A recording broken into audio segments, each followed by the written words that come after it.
আপনাদেরকে যদি বলি পশ্চিমবঙ্গের ফুল কোনটি, কি শুনে হাসবেন তো, বলবেন আরে মশাই পশ্চিমবঙ্গে কি কম ফুল ফোটে? একেবারেই না, প্রচুর ফুল ফোটে।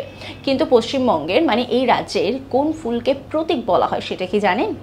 যেমন আমরা বলে থাকি জাতীয় ফুল, ঠিক তেমনভাবে রাজ্যেরও কিন্তু ফুল রয়েছে। কোন ফুল? আপনাদেরকে একটা ছোট হিন্টস দিই।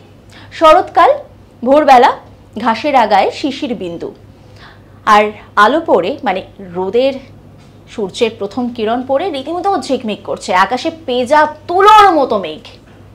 কি মনে হয়? পুজো আসছে তো, আরও একটা জিনিস কিন্তু থাকে যেটা না থাকলে পুজোটা একেবারে মিসিং, সেটা হলো শিউলির গন্ধ।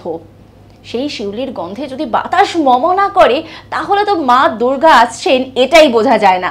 আর সেই শিউলি ফুলই হচ্ছে পশ্চিমবঙ্গের ফুল, মানে স্টেট ফ্লাওয়ার বলা হয় শিউলি ফুলকে। কি এই তথ্য জেনে নিশ্চয়ই অবাক হচ্ছেন? এরকম নানা তথ্য রয়েছে আমাদের ঝুলিতে, তার জন্য অবশ্যই নজর রাখুন আজ তাক বাংলার ইউটিউব স্ট্রিমিংয়ে।